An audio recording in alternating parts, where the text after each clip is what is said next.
So that magical time of the year is just around the corner, and no doubt you're racing to get gifts, food and decorations.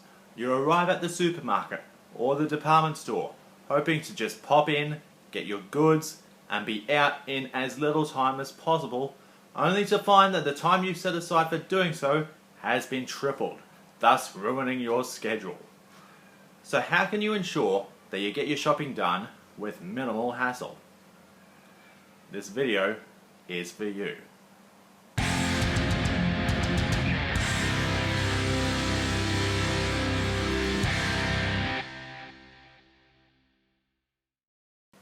Number 1. Choose the appropriate time and place. On any given weekday, there are usually rush periods at a supermarket or department store.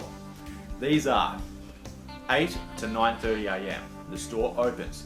People buying lunch for work, dropping off kids at daycare. 11:30 to 1:30.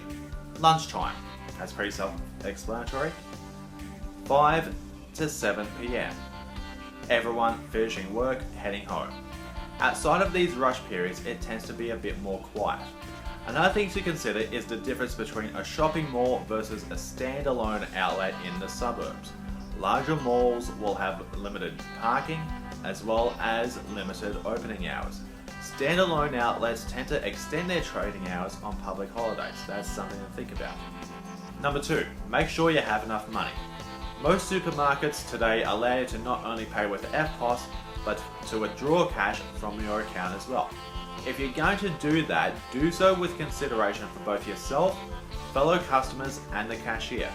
When you do a cash purchase, not only are you withdrawing from your own bank account, you are actually purchasing money from the store's petty cash reserves that are necessary for the day-to-day reign of the shop itself. I remember one time I was serving a customer who asked for a $400 cash purchase. After I finished serving, the next 2 customers asked for the same. Now just do the math. The cashier at a supermarket is not a bank teller, and the amount of change in the register is hence limited. If you need to get money, go to an ATM beforehand, as they will have much higher reserves. Also, when paying for smaller purchases with cash, try to use exact change. This will not only guarantee that you get through quicker, but it will keep the register balanced. Number 3. Read the fine print on specials. When you receive the catalogs in the mailbox and see a special you like, make sure you read the fine print. How much is discounted? What is the duration of the special? And which stores are featuring the sale? Most stores rotate their specials each week, so if you have a catalog from 6 months ago and see a special you like, chances are it just won't be there. Number 4. Only get what you need.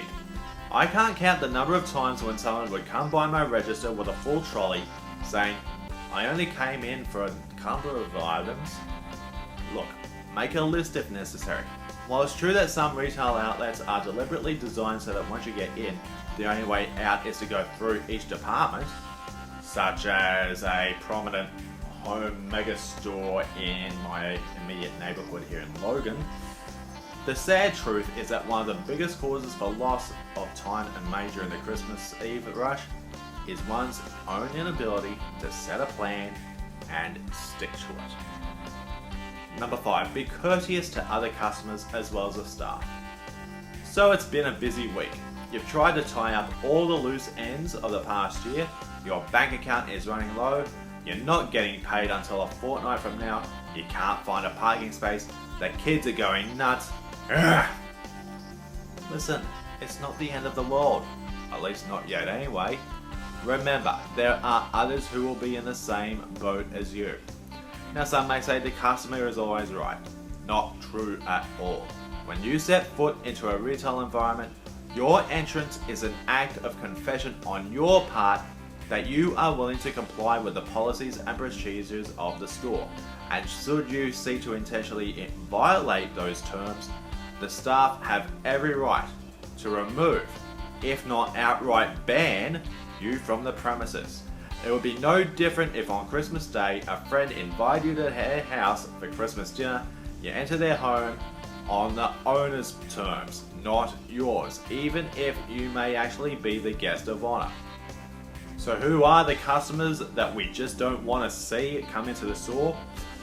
First of all, negligent parents who just let their children touch and grab everything.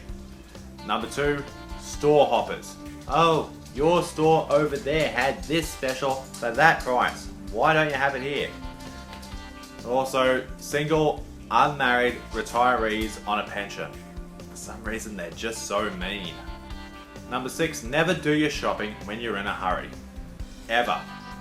A golden rule for shopping is to always shop when you have the free time. Reason being that if you're in a hurry, you get stressed. When you get stressed, we all tend to default to impulse rather than reason. And when you're in that state of mind, when you're shopping, you'll either forget what you actually plan to buy or you end up spending more than what you planned. And especially during the peak hour periods, stress is contagious because not only does it affect your behavior, but also affects other shoppers as well as the good people behind the counter. So I hope this helps. Wishing you a Merry Christmas and a Happy New Year.